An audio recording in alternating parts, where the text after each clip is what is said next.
What's going on, guys? Aggronix here, and welcome to week 1 of the EPL, the Epic Pokemon League. Today we jump into our battle against DJ, and it's a very threatening team consisting of like Mega Altaria, well obviously the mons you see here, Mega Altaria, Azelf, Nidoqueen, Tangrowth, Jirachi, and Manaphy. But his teams also consists of like Miltank, Zebstrika, Hitmonlee, there's another mon, Emboar. Very scary team, very good draft. And just an awesome dude. Definitely show him some love in the comments down below. Now, I'm very sorry this is a post narration. I do have the video all recorded, the whole 40 minutes of it, including the team builder and the battle itself. And the webcam's there as well. The audio just didn't record, and I don't really know why. I'm really upset about that because I actually think the video turned out very well. And I wouldn't have to record this, and obviously not, use up more time. But you know what? It's fine. It's not too big of a deal. I can actually go into more depth about what I was thinking because, sometimes when I'm playing, in League, I sometimes zone out. I just think, okay, what do I do? But I don't really say it, and sometimes my plays can be a little bit questionable, even though, I think we played pretty well in this game. But also, this is week 1, so you obviously want to kick off your season with a win, Getting a win over DJ would be absolutely phenomenal. He's the creator of the league. He's a really good battler. And, yeah, I love the dude to death, alright? He's a great guy, so show him some love for sure. So, I'm gonna play this in, like, slow so I can explain some of my plays. Some of them are kind of, like, obvious, kind of too explainable, like, really easy to explain, but, like, some of them, like, you'd be like... So, we're going to play, and I'm going to lead with Yuxi as he leads with his Jirachi. Now, when I saw this first, I'm going to pause it right here, I was really nervous, because I thought there was no way that he's bringing a standard Jirachi against my team. There's Scizor that walls it, unless Fire Punch, There's Tapu Koko that speeds it, Gliscor and Arcanine. So, I was thinking, there's no way he's bringing a standard Jirachi. And I was right. First turn, he goes for Substitute, and I'm thinking, okay, that's fine. I can just go on Arcanine, because Arcanine has Roar. Arcanine does have Roar. I go for Stealth Rocks. That's all well and good, and you see you have leftovers. That's important, these leftovers. So, I'm going to swap out, and I do go into that Arcanine. I go on Aries. I'm going to Intimidate it, but obviously it doesn't work against the sub, and he goes for Toxic, which puts my Arcanine on a bit of a timer. It's not the worst thing in the world. Obviously, I'd rather Arcanine gets Toxic than Yuxi. I'm going to speed this up a little bit. Just because Yuxi doesn't have reliable recovery like Arcanine. So he goes for Charge Beam. Very little. Gets Special Attack Rise. Like I said, doesn't matter. I'm going to go for Roar. And kick out that thing. And he goes into Azelf. Now I'm thinking at that point, or at this point, sorry, he's just going to go for Stealth Rock. I was like, alright, I'm going to go into Gliscor. He shouldn't be able to do much. If he does attack me, you go for Psyshock. He goes for Psychic and does 60%. And at this point, I'm shitting my pants, okay? This thing is a monster. At this point, I'm like, alright, just going to Yuxi. He doesn't predict again. I'm not even actually sure if he was choiced in any way, even after the game. I don't know. At this point, I just stay in, and I'm just going to go for a U-turn, I believe. I just do go for a U-turn. I get a crit in the U-turn, which is nice. It puts it in range of a Bullet Punch, which is exactly what I do. I go into Scizor, and I'm like, alright, I'm going to take advantage of this, and I'm going to go for Bullet Punch. He goes into Tangrowth, which I was thinking, fair enough, like, it's Tangrowth. It's going to wall a lot of things, but it's not going to wall a Scizor. You'll see right here. Actually, I'm probably I'm going to switch sides, just because, we're the side we're playing from. He goes into Tangrowth. I'm thinking, that's okay, because I can just U-turn. And even if it doesn't kill, it's fine. Bullet Punch does 30%. I didn't expect U-turn to kill, but it does in fact kill. I was very shocked. No crit or anything. It just straight up kills, which I was really happy about. And I decided to go into Tapu Koko because that speeds his entire team, and I would just be safe doing that. And I wanted to bait in the Nidoqueen because I wanted to see what kind of set it was. For fear of it being Choice Scarf, I don't go for U-turn. I go straight into Yuxi, and he just sets up his Stealth Rocks. 100% confirming that it's no Choice Scarf, and then he Choice Scarf. Not Choice Squeewave. And you get his Black Sludge back, so he's definitely not. I go for Thunder Wave here. Because he knows, like, I know he's eventually going to swap out. It's a Nidoqueen against a Yuxi. He's not going to do too much to me. I'm going to do a ton to him. I go for Thunder Wave the first turn. You'll actually notice it's a speed tie. We actually trade back and forth a few times. And you notice, I go for Thunder Wave. He stays in. I go for Psyshock. He stays in. This turn, I'm like, I'm going to go for Thunder Wave because there's no way he's staying in now. Boom! We catch the Mega Altaria, which is insane. Because this thing being paralyzed was huge. Now, actually, that kind of comes back to bite us in the ass for a while in a second, but I'll show you that in a second. So, he does Mega Evolve, and I'm thinking I'm just going to go for U-turn. There's nothing to fear. I'm going to go on a Gliscor. I'm going to let that thing die. I'm not going to worry about it. And I can also taunt it if it starts setting up. So he does get very paralyzed, which is going to happen a lot. Spoilers.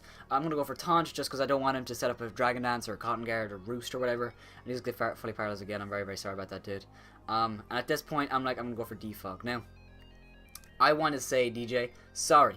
Gliscor with Defog is illegal. I do live the Facade, by the way. That's what I meant by biting us in the ass. He does have Facade. I go for Defog. Now, Defog Gliscor is illegal. It is 100% illegal. And he even says it like, wait, dude, that's illegal. I've talked to him about it. He's cool about it. He's not too worried.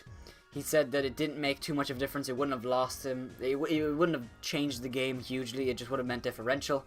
And we're not even going to just care about differential too much. He just doesn't matter about it too much. And it doesn't actually really matter that much, because he does get paralyzed a lot.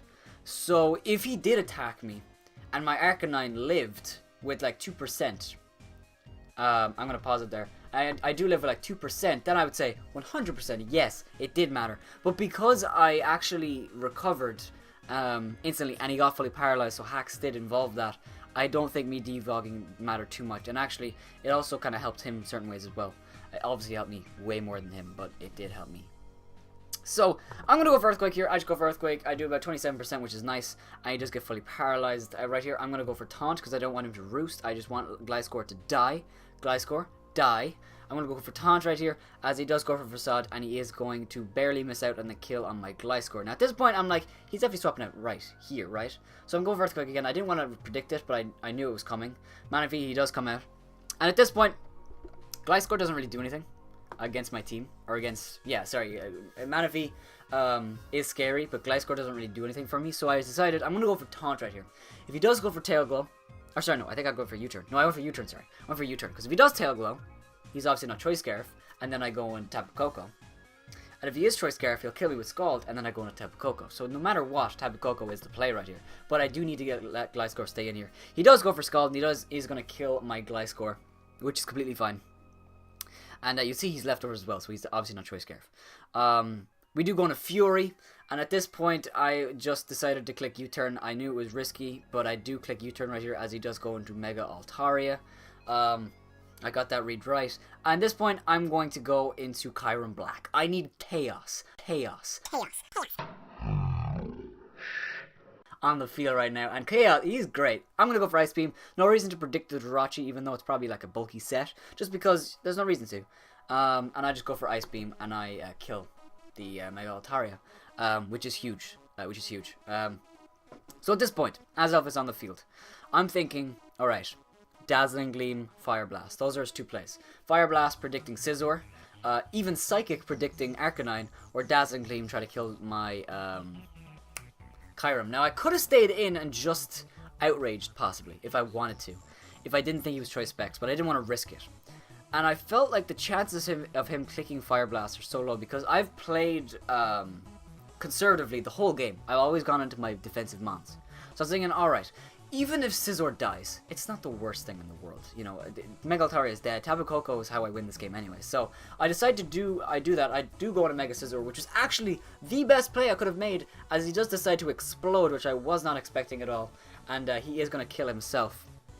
At this point, he's going to go into his Jirachi, which I was very confused about. I was fearing a Hidden Power Fire. He goes for Ancient Power, doesn't get the boost, and then Knockoff does an absolute ton. At this point, Bullet Punch guaranteed kills. Now, I could have predicted this, but he does swap out. He does go on a Manaphy. I could have went for U-Turn. To be fair, I should have. Because he wasn't really doing anything to me. But I do go for Bullet Punch. It didn't really matter in the end. You know, that little bit of damage doesn't matter. Right here, I'm going to go for U-Turn. Hope he doesn't burn. He doesn't burn, which is great. And I get a huge hit off with U-Turn. And at this point, Tapu Koko is able to come in right here. Now, Nidoqueen is at about 56%. Which means 2 Brave Birds kill. Not only that, Brave Bird kills the Jirachi where it is now, and it also kills the Manaphy. So Brave Bird is 100% my play right here. I'm just going to go for that Brave Bird. If he goes on a Nidoqueen, which he does, it will kill the Nidoqueen. Now, actually, letting Manaphy die was probably his best play in terms of differential. I'm not sure if it really changed anything. I don't think he could have won, but it would have helped. You'll see right here, he does go into the Jirachi because he thinks maybe Nidoqueen will be able to take one if it comes back in. I don't really understand that play too much. But you do realize right here, we are going to kill the Nidoqueen with Brave Bird. At this point, I can just go for Brave Bird once again on the Manaphy. Actually, I don't know, did I click Wild Charge? It doesn't really matter either way. I do go for Wild Charge just because it looks cooler. So, that's our week 1 against DJ. We do get a 5-0 against my opponent, and that is absolutely insane. DJ is a great guy. Like I said, the Gliscor, I am sorry about that. I did not know that. By the way, when I was trying to challenge him to a Pokebank OU game, it said Tapu Koko needed to be level 60, so I was like, alright. But I saw it, but I didn't really, like, think about it. It says Gliscor couldn't learn Defog because it's incompatible with Poison Heal.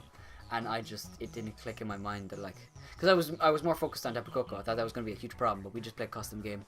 And, yeah, Gliscor ran Defog, and I'm very, very sorry. But do not worry, this will not happen again.